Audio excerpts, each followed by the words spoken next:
Hey guys, I'm Tom itself, and I want to pick up where my videos, what are they good for, video left off in talking about topics that are kind of related to YouTube. I've spent some time thinking about, been doing this gameplay commentary thing for a while now. And in this video I want to talk about feedback and how, while it is quite important, it's not the sole source of direction for any artistic outlet. If you browse around many forums, you probably notice a lot of requests from people to check out their content and provide some feedback about what you think about it.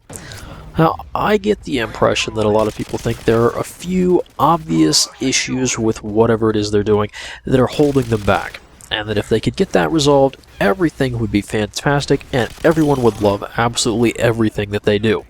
Obviously, that's not the case. Now, there are some examples of technical things that whoever made in this example the video just might not have noticed. It's easy to skip over some audio things, just forget about them, not notice in the final product, but it'll still be there, and once you point it out, it's fairly obvious. Or a more obvious example that you would hope people would see is disabling resampling on videos. If you don't do it, videos are blurry, it's nasty, and to anyone who knows what's going on, it's really obvious, it's painful. I can't stand to watch it. So you just say, no, you need to do it this way, this is the right way to do it. Those are all technical things, and in general you would think people would say, hey, mine doesn't quite look like what I want, how do I go about fixing that? And now, let me just stop and say that it doesn't take hundreds of views in order for someone to necessarily point that out. It just takes someone interested in actually providing feedback and who knows kind of what the standard is. And if you've got some technical ability, seeing what's going wrong, you might have a better idea on how to fix it. But again, very, very technical things. And people are going to say, this looks terrible, or why is this so blurry, in the example of resampling. But they may not know what to do to fix it, in which case, you got to go out, you got to try to figure out how to solve problems like that. But once you have the technical issues resolved, it's kind of an art form at this point. And yes, there are some standards in how people kind of expect things to be presented. And, if you've gotten into gameplay commentary, again, as an example, then you've been around the scene enough to know what are some of the common conventions and how people typically do things. And if you want to do things like that, or if you want to try to change it up.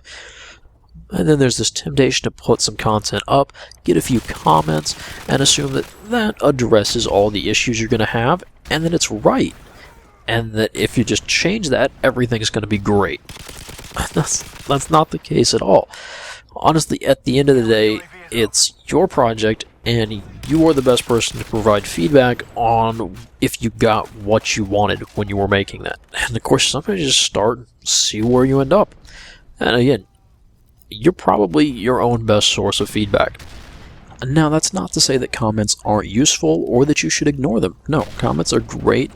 It's just you have to keep in mind they're coming from people who don't have a whole lot of experience in making videos or even discussing videos in a way that's going to be useful in trying to, change things and make a different video or make another video better. So you'll get comments, how does that relate to actually making a better video? And a lot of times it's really vague and it's hard to see where, you could change things that would address the issues they bring up. Really useful feedback that's going to be easy to apply and make significant positive changes is actually really hard to give. I know when I go to give feedback on a video that I normally watch it twice and then spend several minutes thinking about it before I even type something as short as a YouTube comment up, because it takes some serious thought about how could things change that would actually make this better.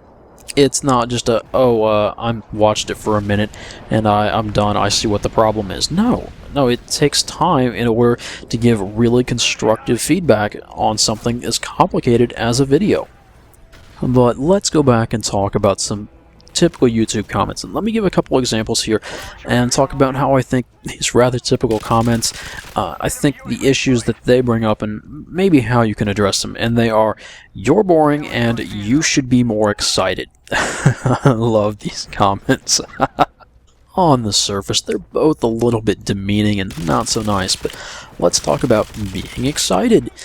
I don't know if you've tried talking to your monitor for a while, but it's hard to maintain an interesting tone. It takes some practice.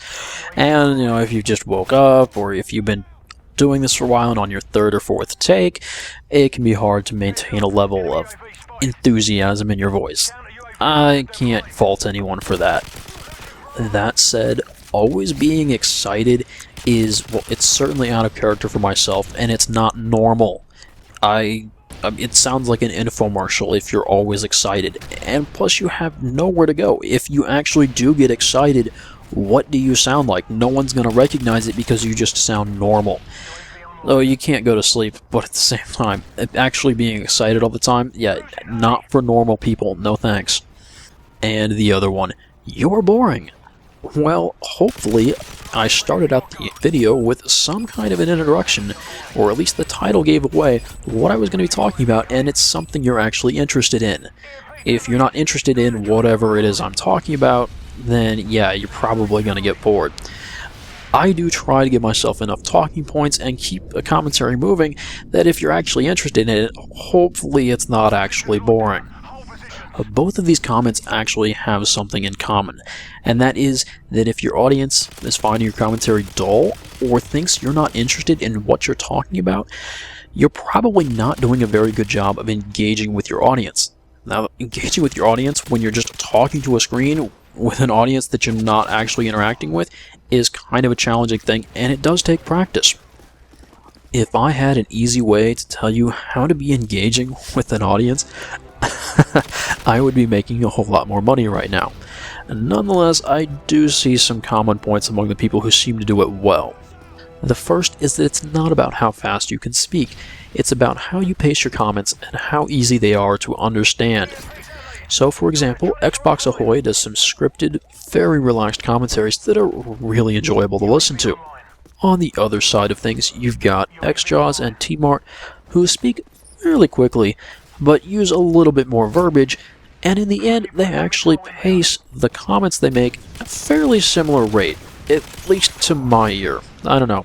So, if English isn't your native language, and you want to do a commentary in English, you don't have to worry about speaking really fast, just choose your words carefully and carry on with the commentary. Now, second, but still related, is that you should get to the point. Not go rambling on after you've made your point with some excessive stuff that doesn't actually add anything to what you just said. You just feel like filling up time because this gameplay is so long. No one actually wants to listen to that. You should either actually come up with something else to say or stop rambling on again because no one wants it. Yeah, make your point. Inflection, word choice, tone, phrasing, they all matter. I just don't have anything that I can really say on them. So I'm afraid that is all I really have to offer. Well guys, I hope you enjoyed it. I might do some more of these. Either way, thanks for watching, and I will see you later.